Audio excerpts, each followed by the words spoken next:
संगतिया के महफिल में रोज आना जाना बा। संगतिया के महफिल में तो रोज आना जाना बा, आज दुश्मन के महफिल में ठिकाना बा। गोड़ लागत नहीं हेरा से अभिनंदन बोलो के अपना कार्यक्रम जना के नाम है खूटा टोक के। बिहार के राजनीति करवट ले रहा बा और ये करवट के सामान्य रुआ तरीका से ना देख सकीले। लगातार पिछला 3 महीना से चर्चा चलत चलत और इनकार के बावजूद इकरार अभी तकले अंतिम पड़ाव पर पहुंच गए बानी। यहाँ तकले कि भितरिया जो हमनी के गुप्तचर बान और भितरिया सोर्स बा वो ये बात कह रहा बा कि काल 3 बजे 4 बजे तकले सब कुछ ठीक हो जाए, लेकिन एकरा में बड़ा पेंच फंसल बा और ये पेंच अजीब तरह के माहौल पैदा कैले बा। कतना लोग के जो नरेटिव में अटकल बा प्राण अब निकली कि तब निकली, एकरा पीछे बड़ा इतिहास बा। और इतिहास शुरू भई रहे सृजन से, बाद में विध्वंस भइल और विध्वंस के बाद फिर सृजन वाला कहानी कहाल कहा। रुआ सुनले हो कब कि अक्सर राजनीति में कोनो चीज़ अस्थाई ना होके, ना दोस्ती ना दुश्मनी, लेकिन ये सब बात में जब अगर तही रुआ से सब बात कह दिया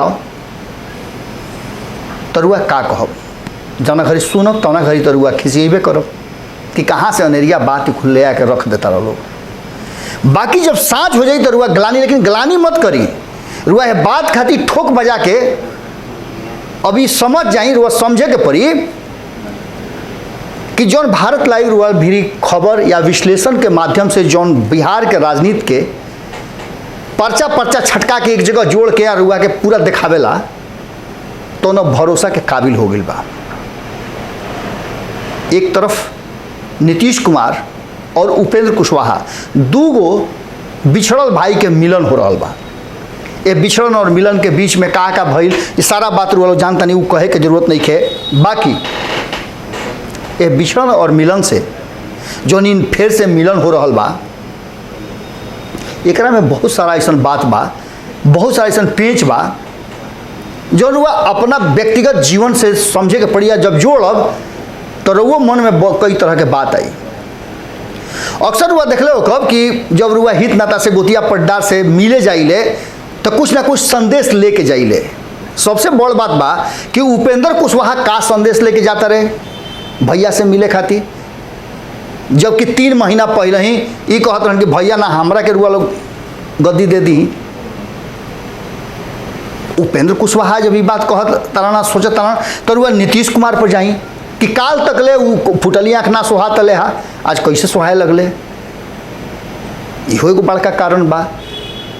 कारण कि उपेंद्र कुशवाहा बेचारा, अब बेचारा हमें से कहता नहीं करे कोनो दूसरा सेंस में रुआ लोग मत ले, बेचारा हमें से कहता नहीं कि तेजस्वी यादव के दरवाजा पर खड़ा होकर के और ये कहत रहन कि जहर पियब, जहर पिए खातिर तैयार बनी। जहर पिए खातिर तैयार होकर के तो 2015 में नीतीशो कुमार जी रही तैयार। चंदन विष व्यापत नहीं लिपटत रहत भुजंग।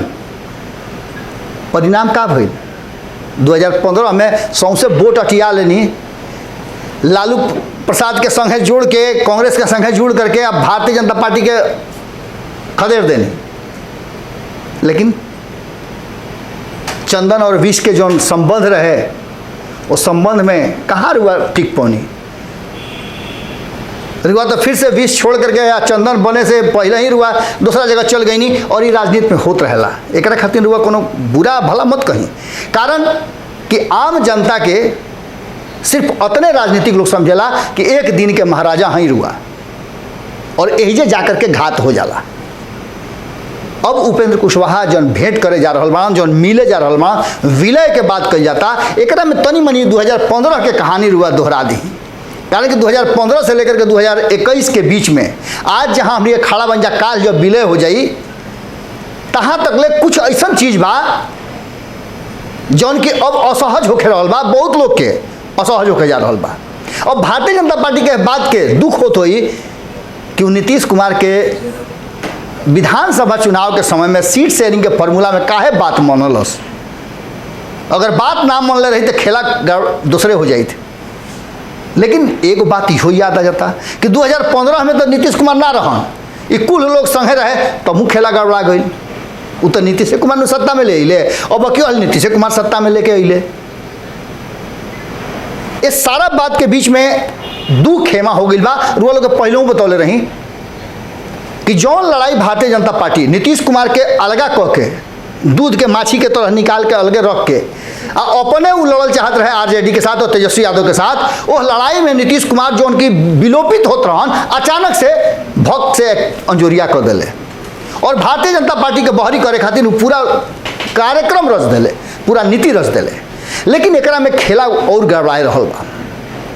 एक तरफ नया सृजन, नया दोस्ती और नया विलय के तैयारी, और दूसरा तरफ वो लोग जौन कभी उपेंद्र कुशवाहा के संगे रहे और बीचे में राह छोड़ दिले रहे, नीतीश कुमार के संगे रह गई रहे, चल गई रहे, वो लोग के अब का हुई, ललन पासवान के का हुई, शशि शेखर के का हुई, ये सारा लोग के जौन की लगातार नीतीश कुमार के खेमा में आरएलएसपी के छोड़ के चल गई रहे लोग। और खास करके ललन पासवान तो कितना बात कहले रहन आरएलएसपी और उपेंद्र कुशवाहा के लेकर के, हालांकि बहुत लोग गई बा, जाए वाला के संख्या बहुत लंबा बा।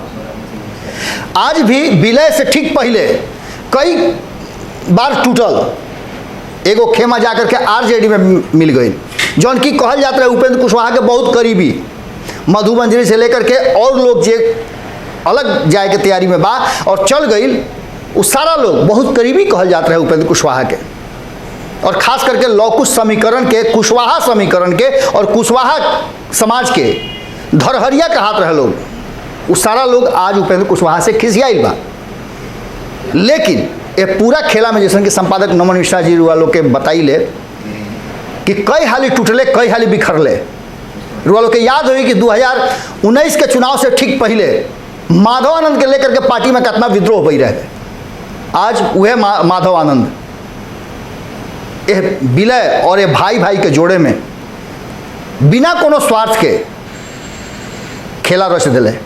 और ये खेला रचला के बाद आज भी रुआ देख लो कि पूरा चुनाव में एकदम गुम्मी सदले रहन, जना घड़ी वो निकल रहन तेजस्वी यादव के आवाज़ से, तो कहल गई रहे कि तेजस्वी यादव संगे उनकर मेल हो गई बा और वो चुनाव लड़ी हैं तेजस्वी यादव के। लेकिन ना, सब लोग घात कैल, लेकिन माधव आनंद बिना घात कैले एक सच्चा दोस्त, भाई, सलहिया और पार्टी के वर्कर के नाते या फिर पदाधिकारी के नाते रुआ कहली ही उपेंद्र कुशवाहा के संगे सबसे मजबूत खूटा गाड़ के आ खड़ा रहले।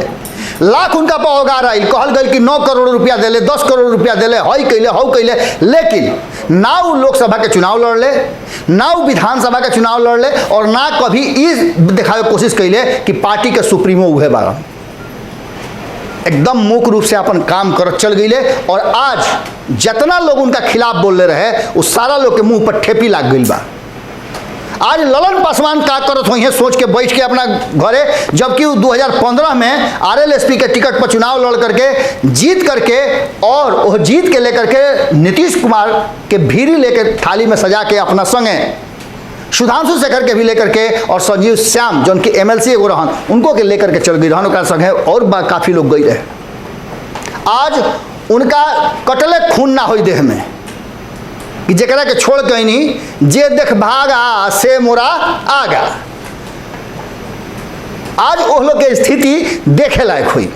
लेकिन राजनीति हो, राजनीति में कब केचुल उतार करके आदमी तैयार हो जाला कोनो ठिकाना नहीं के, नकाब तुरंत बदलेला, भाषा बदल जाला, बात बदल जाला, व्यवहार बदल जाला, दोस्त और दुश्मन भी बदल जाला। वो लोग के याद होगी कि 2015 में जब महागठबंधन की सरकार बिहार में बना रहे तो सातू पानी ले करके और पूरा मजबूती के साथ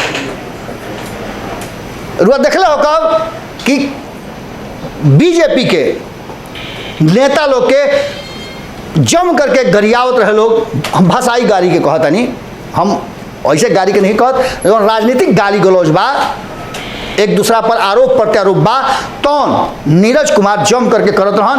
और एक तरफ संजय सिंह मोर्चा खोल दिल रहन सुशील मोदी के विरुद्ध में।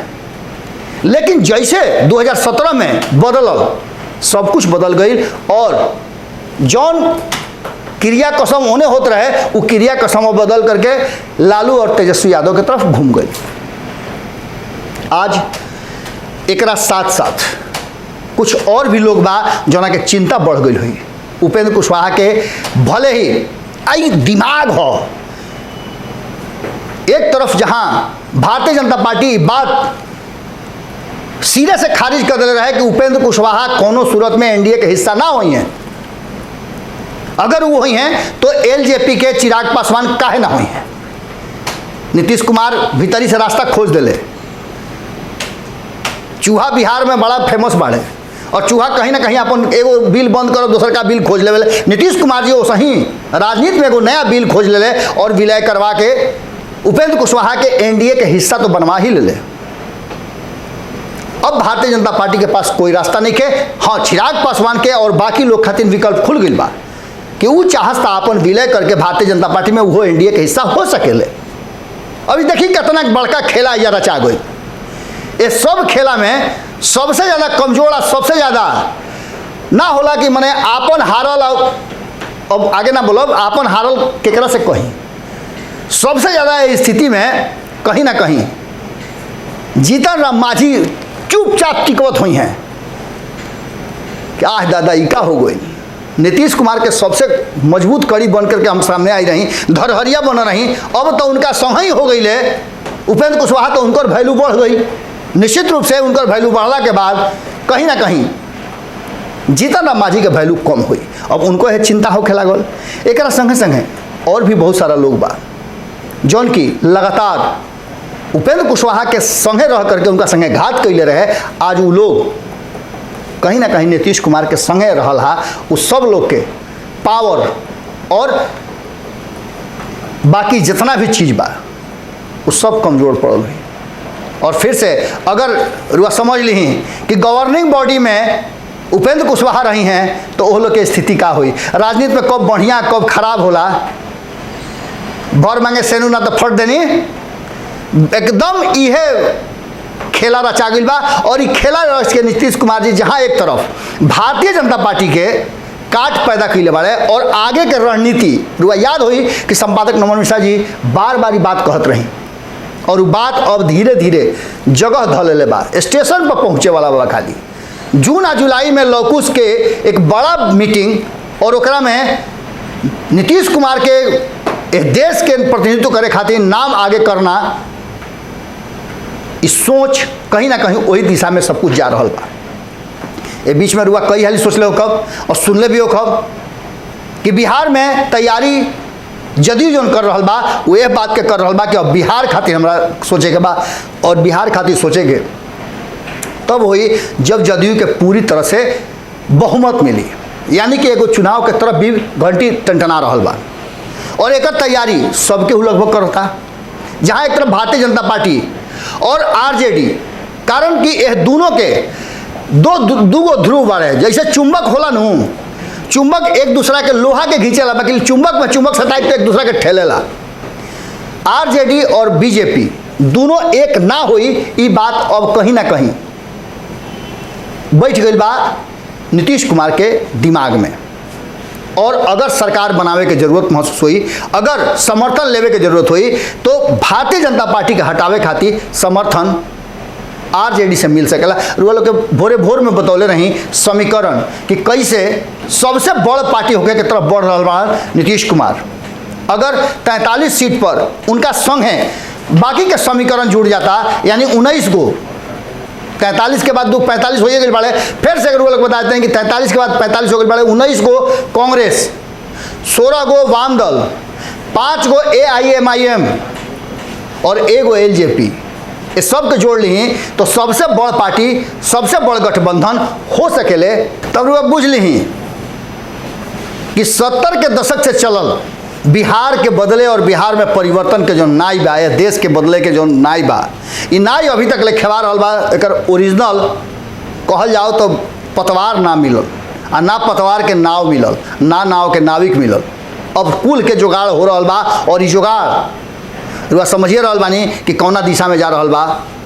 नीतीश कुमार अपन शक्ति संचय करता और इस शक्ति संचय बिहार के एक नया दिशा में लेके जा रहा बा, जना के चिंता और उखम अलग अलग राजनीतिक दल में और संगे संगे जे छोड़ के वक्त बेवक्त गई रहे वो रहल बा। जहाँ एक तरफ नीतीश कुमार अपना रणनीति और राजनीति के तहत आवश्यकता महसूस करते रहे लौकुश समीकरण में कुशवाहा यानी उपेंद्र कुशवाहा के, वही उपेंद्र कुशवाहा के भी अब ये स्थिति में माधव आनंद या भी जो भी उनको सलाहिया रहे है अगर सलाह दिले बड़े तो ये बेहतर सलाह बा। रुआ सुन लो कब कि जब राजा के मंत्री या फिर मरीज के डॉक्टर या फिर शिक्षक अगर सही सलाह देवेले, इस बात के भय ना करेले कि हमरा पर खिसिया जी है सलाह के बाद, तो राज और राजा दोनों सुरक्षित रहेले।